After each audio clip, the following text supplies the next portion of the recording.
vamos a pedir un fuerte aplauso para don Juan Cánovas Cuenca, presidente de 2000 a 2004 en la Confederación; don José Salvador Fuentes Zorita, presidente de la Confederación de 2004 a 2010;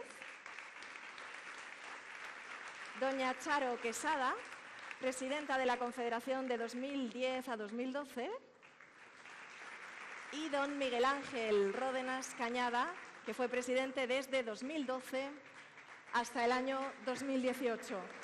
Cualquier asiento que elijan es perfecto, pero efectivamente les vamos a dejar a todos los presidentes juntos y yo me voy a poner aquí en el lateral para que si alguien quiere la foto de los 4 presidentes del siglo XXI la puedan tener sin una servidora, pero yo sí que voy a tomar esta posición para darles la bienvenida, agradecerles su presencia en este acto tan especial y pedirles que dentro de la brevedad que efectivamente nos exige el protocolo de este acto para que podamos disfrutar de todo lo que tenemos previsto, les voy a lanzar algunas preguntas. Y queremos intentar entender cómo fue esa época en la que ustedes estuvieron al frente de la Confederación. Por ejemplo, a la hora de hablar de planificación y gestión de este recurso tan escaso. Seguramente les viene a la cabeza muchísimos momentos y decisiones estratégicas que tuvieron que tomar. Pero si tuvieran que destacar alguna para mejorar la disponibilidad o la eficiencia del recurso hídrico en nuestra cuenca del Segura, ¿cuál sería? ¿Cuál sería ese momento? Bueno, pues yo recuerdo el momento en el que llegué a convencer al director general del agua para que se trasvasase los 600 hectómetros que están previstos en la Ley 5280. Fue la única vez que ha ocurrido ese trasvase y que comenzó, pues sí, una serie de años en los cuales hubo poca conflictividad en ese desembalse, en ese trasvase. Pero para mí fue ese año. Ese momento de conseguir ese trasvase de 600 hectómetros. ¿Cuál fue aquella decisión, si tuviésemos que rescatar una de su mandato? Bueno, a mí cuando llegué me recibieron con la entrada en vigor de la Directiva Marco del Agua, con lo que eso significaba, que era un cambio radical en el planteamiento del tratamiento que había que hacer al recurso. Pasaba a ser un recurso natural con todo lo que eso significa, toda la repercusión ambiental que eso tenía. Y luego tuvieron a bien a recibirme con una sequía que acabaría siendo la sequía más grande desde que se tenían registros en la Confederación. Así que hubo que espabilarse. Por otro lado, me pilló la exclusión del trasvase del Ebro del Plan Hidrológico Nacional y la entrada en vigor, la aprobación del programa Agua.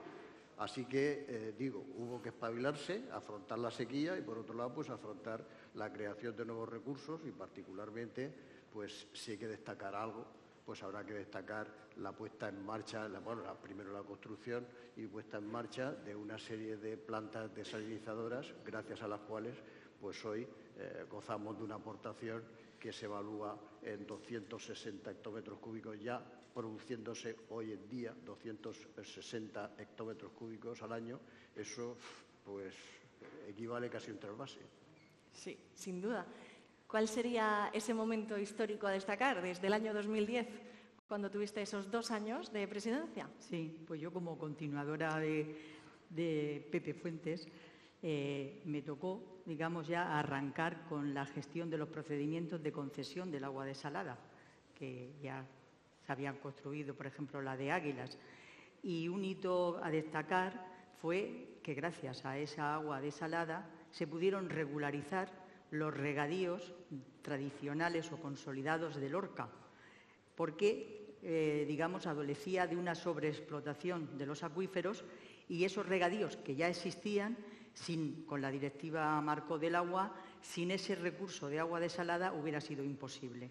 Entonces se logró, aunque los procedimientos de Confederación son largos y no es que arrancara en mi periodo, pero se logró culminar este procedimiento y darle garantía a los usuarios, a los regantes de Lorca, que suponían más de 11.000 hectáreas de regadío con 23 hectómetros cúbicos de la desaladora de Águilas, que a ese acto, digamos, de regularización incluso asistió la ministra de Agricultura en su momento y la directora general del agua. Sin duda es un hito a destacar. Como sabemos, efectivamente los procesos son largos, pero formar parte de ese culmen tuvo que ser fantástico y memorable. ¿Cuál sería el suyo? Sí, pues voy a contar un hecho vivido por mí, un hecho insólito que solo ha ocurrido una vez en la cuenca del Segura, en marzo del 2013, con un motivo de una temporal como estos que vienen ahora de nieve. Y bueno, se empieza a nevar en la cabecera del Segura y de pronto cambia, empieza a nevar y a nevar y a nevar. Los dos grandes embalses de la cuenca, el Fuensanta, 200 hectómetros cúbicos, y el Cenajo debajo, 600 hectómetros cúbicos, el deshielo, empieza a llenarse Fuensanta, empieza a llenarse desbordando por el aliviadero precioso, empieza a llenarse Cenajo, también hasta arriba el aliviadero, empezamos a verter agua llenando la pedrera y no podíamos contener, no teníamos ya capacidad de llenar el embalse. El embalse de Cenajo nunca se había llenado hasta arriba, nunca las compuertas se habían utilizado, solamente el día de la inauguración. El día de la inauguración se llenó porque se vació el de arriba Fuensanta para llenarlo y inaugurarlo lleno. Con tanta agua ya no sabíamos qué hacer, no podíamos almacenarla en ningún sitio, entonces se decidió, en contacto con la comisaría, pues hacer lo que llama que todo el mundo riegue, abrir compuertas, un riego generalizado, como dirían aquí en el lenguaje de la huerta, a pajela abierta, que todo el mundo tome. Y a pesar de todo eso, tuvimos que echar 50 hectómetros cúbicos al mar, que nos dolió muchísimo porque éramos incapaces de absorber tanta agua. Fíjense qué situación. Me lleva esto a la siguiente pregunta que quiero lanzarles para que cualquiera de ustedes, si lo considera o si les viene una infraestructura a la cabeza, nos comparta cuál consideran que es, de todas las infraestructuras, pues quizá alguna de las más determinantes de modernización que a lo mejor fue posible durante su mandato de poner en marcha, si es que hubo alguna. Les veo sentir y es que ya seguramente todos tienen alguna en la cabeza. Bien, vamos, yo quiero destacar la terminación y la inauguración de la planta depuradora del Rincón de San Antón de Murcia. Ello supuso que eliminar casi el 60% de la carga contaminante que recibía el río Segura en unos tiempos en los que la circulación de aguas residuales no depuradas de distinto origen por los cauces públicos era casi una costumbre. Esa es una de las cuestiones que yo destaco. También fue destacable la corrección hidrológica de la Rambla de Benipila, que vino a proteger a los habitantes de Cartagena, y una que se quedó a medio hacer, pero en fin, que se ha concluido, que es la conexión entre entre el embalse de Talavera y el de Cenajo. Al final es complicado en el tiempo que uno tiene conseguir materializar todo lo que se pone en marcha. Pero la veía sentir también a usted, Charo, cuando estábamos hablando de infraestructuras. No sé si hay alguna que le ha venido directamente a la mente. Bueno, en mi etapa hablamos de una cuenca de escasez de recursos. Pues yo tengo que añadir que me tocó una etapa de escasez de fondos, ¿vale? Porque estábamos en la crisis. Es que son dos recursos. Estábamos en la crisis económica y además veníamos, como bien ha dicho Pepe Fuentes, de una sequía importante. La Confederación se nutre de las tarifas, o sea, su presupuesto se conforma con una parte importante de los ingresos de tarifas del trasvase Tajo Segura. Veníamos de unos reales decretos de sequía y con lo cual la Confederación no pudo ingresar esas tarifas digamos que el Gobierno de España le había otorgado la exención de tarifas. Entonces, aún así, pues logramos que con la Dirección General del Agua se pudieran hacer las obras de mantenimiento, conservación de cauces, de presas, y sí destacar que en esta etapa, a pesar de todas las circunstancias, pues se terminó la estación depuradora de Ellín.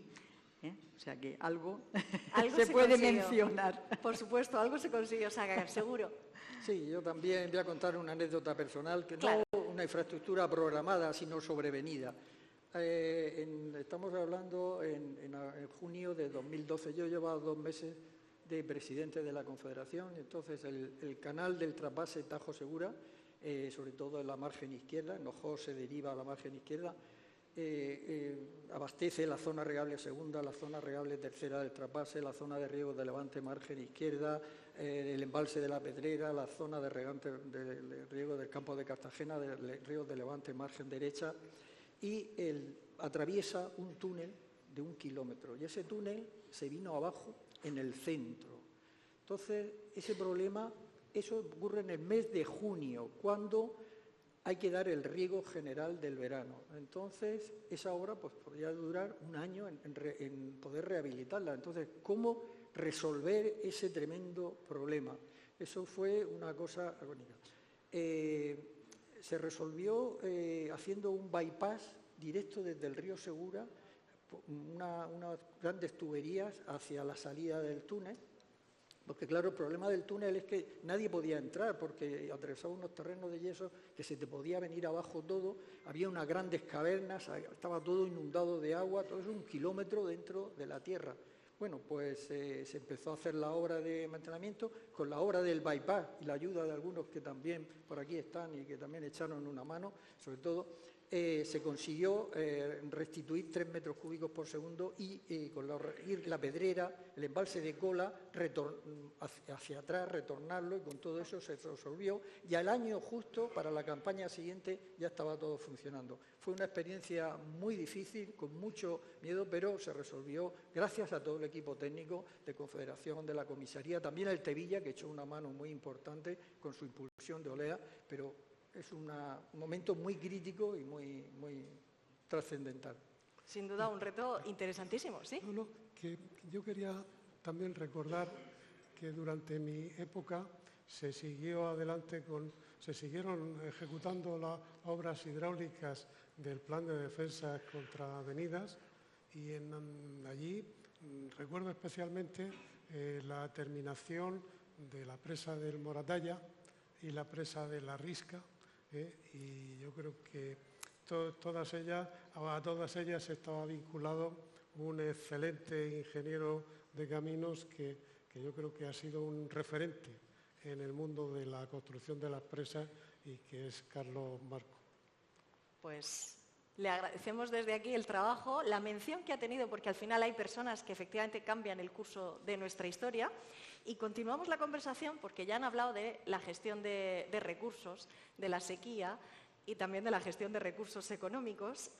Le podría preguntar, y continuamos con usted, ¿cuál ha sido la mayor dificultad a la que se enfrentó, puesto que dijo que ya llegó con 2 regalos, casi que podríamos decir envenenados, cuando le tocó ser presidente, ¿no? Pues, ¿cómo recuerda que se afrontaron desde la Confederación aquellos retos?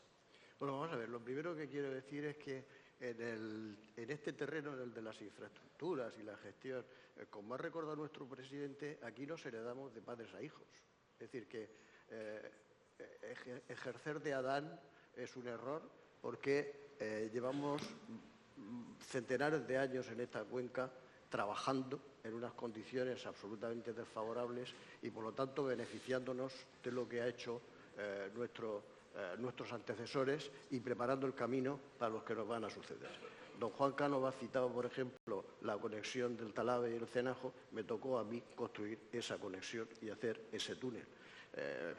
Otros pues terminaron o inauguraron obras que yo había empezado. Claro. Incluso se da la circunstancia de que, como yo fui consejero de Obras Públicas de la Comunidad Autónoma, tuve la satisfacción de que cuando fui presidente de la Confederación pude inaugurar la depuradora de San Javier y la depuradora de los Alcáceres, acabando con los vertidos urbanos al Mar Menor, que las había proyectado yo como consejero de Política Territorial 20 años antes. Es decir, que en esto, ¿qué recibimos? Pues, hombre, recibimos una herencia, y luego, claro, esa herencia se ve alterada por los fenómenos naturales. Y, como usted decía y me recordaba, pues claro, a uno le han tocado inundaciones, a otro le han tocado sequías, y si ha durado mucho tiempo, pues ha tenido sequías e inundaciones.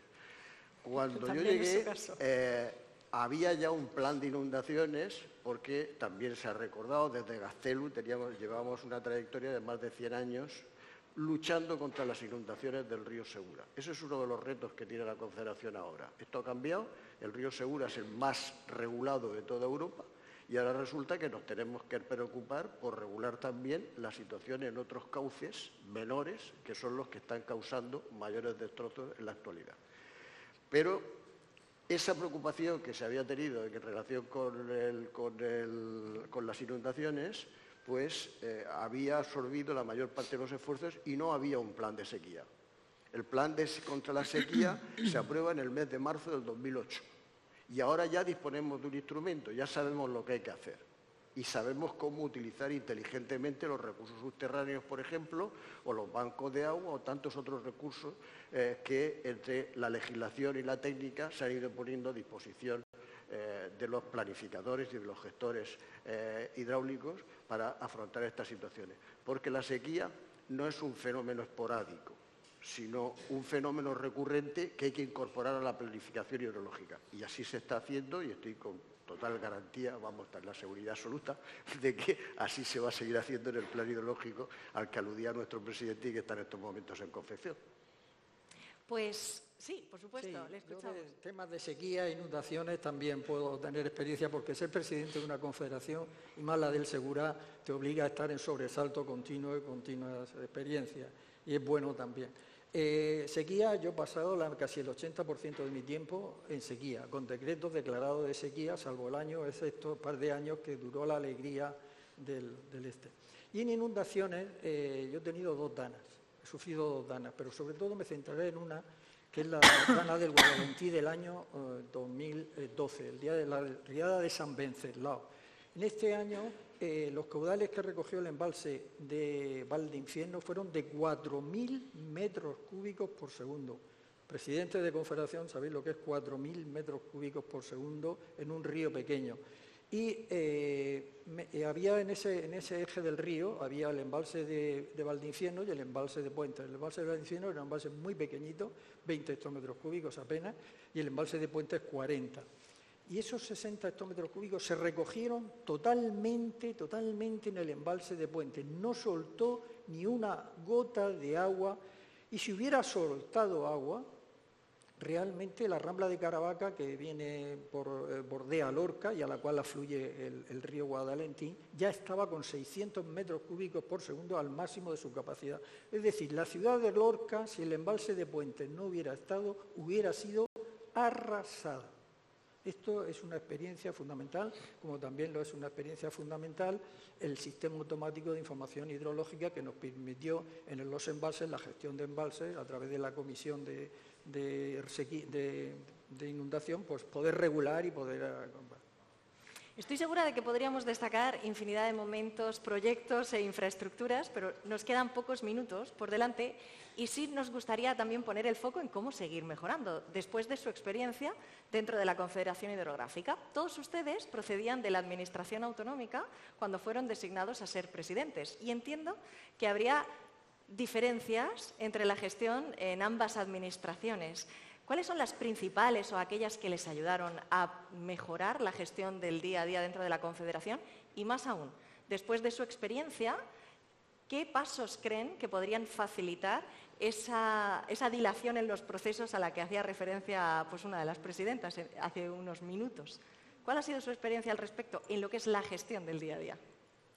Bueno, yo venía de la Administración Autonómica, pero anteriormente había estado en la Administración del Estado, de manera que fui transferido a la Autonómica y después me vine aquí y al volver aquí pues me encontré en un ambiente que yo conocía, un ambiente de funcionamiento administrativo que estaba bastante arreglado y en el que me sentí cómodo.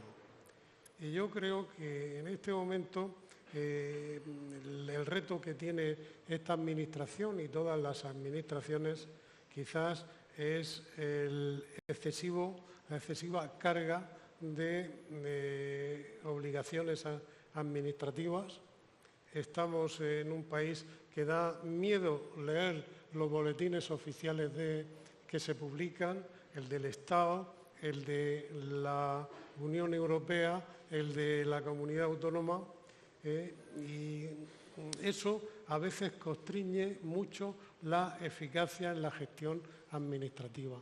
Es importante, en mi opinión, descargar eso, racionalizarlo, quitando aquello que puede ser más o menos eventual o superfluo y ciñéndose a los requisitos esenciales del ordenamiento. Simplificar las tareas burocráticas sin duda sería un gran éxito. Bueno, mi caso es un poco singular porque yo he trabajado en todos los niveles de la administración. He estado en el municipal, he estado en el provincial, porque de hecho entré en la Diputación Provincial de Murcia, he estado en el autonómico y he estado en la administración central y en organismos autónomos del Estado. La conclusión es que cuanto más cerca al ciudadano, menos probabilidades tienes de equivocarte. Y por lo tanto, creo que la Confederación, las confederaciones en general, en eso tienen un diseño extraordinario, que si acaso lo sorprendente es que eso partiera de un régimen autoritario, una dictadura, como era la de Primo de Rivera en 1926. Pero yo no tocaría nada en ese aspecto. Es decir, en cuanto a mejorar, pues hombre, al margen de los aspectos materiales, es decir, que tienen que afrontar el reto, pues lo que decía don Juan Cánovas, es decir, la excesiva burocratización, la simplificación administrativa, es decir, tienen un reto por delante con la informática, con la aparición de la inteligencia artificial, y ahí tienen un reto, y yo incluso confieso un pequeño trauma que me llevé, simplifiqué mucho en la cuestión, pero no pude culminar algo que yo creo que sería bueno, que es la integración física de la Comisaría de Aguas con el resto del organismo, que siguen estando en edificios diferentes. Yo creo que eso sería bueno. Y sobre todo, si yo tengo en estos momentos que pedir algo para la Confederación, es apoyo institucional. Apoyo institucional. Por parte del Ministerio, por supuesto, es decir, debe darle todo el respaldo a una confederación y más tan compleja como esta, pero también a las comunidades autónomas y a los ayuntamientos. Yo tuve la suerte de poder disfrutar de sendos convenios firmados con la Comunidad Autónoma de la Región de Murcia y la Generalitat Valenciana. Creo que ese es el sistema, eso está en la ley, y ese es el sistema para limar asperezas y sobre todo resolver contenciosos que tienen su origen en disputas competenciales.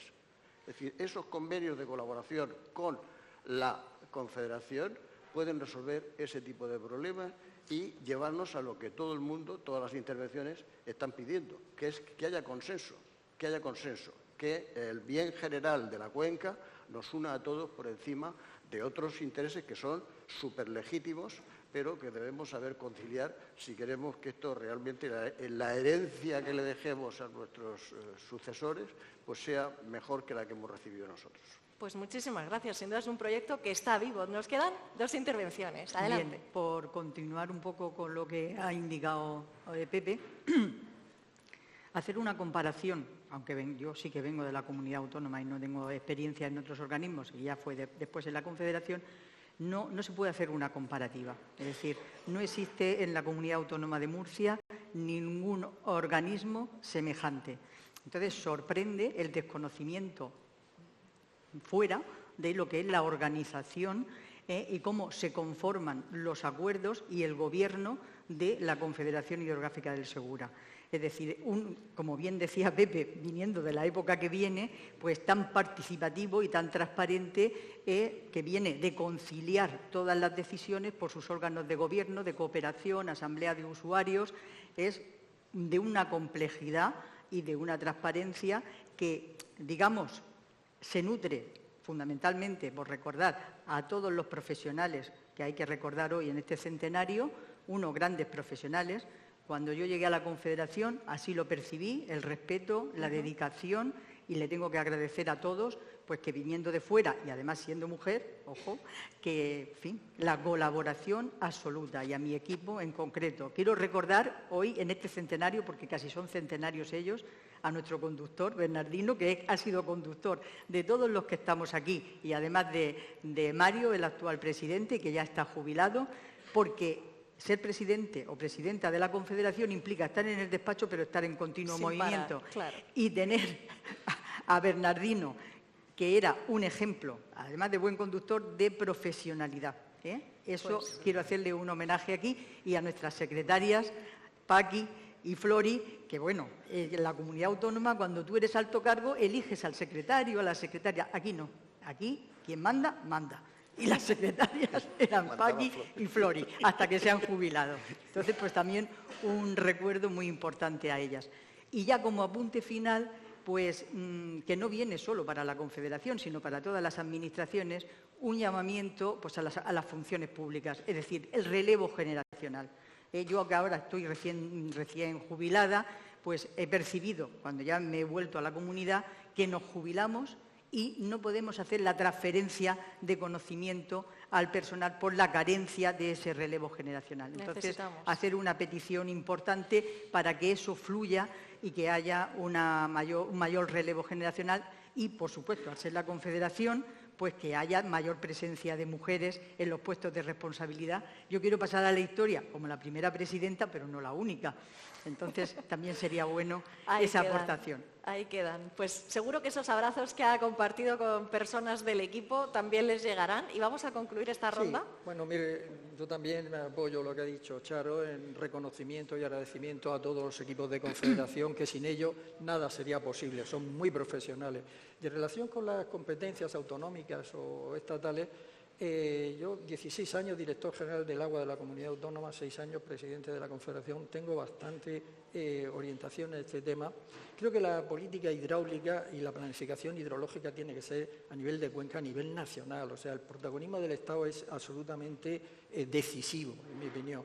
Sin embargo, en aquellas y otras cuestiones que sí a nivel autonómico puede desarrollarse. Por ejemplo, está el plan de regeneración y reutilización de la región de Murcia, que ya he comentado, con más de 100 depuradoras construidas, que ha permitido reutilizar 100 hectómetros cúbicos. Y no solamente reutilizar y hacer infraestructuras de depuración, sino también llevar a la Asamblea Regional, en este caso de Murcia, de poder una ley para poder explotar, poder llegar, o sea, hacer un sistema integral de construcción y conservación y mantenimiento. Eso en una escala más pequeña es posible.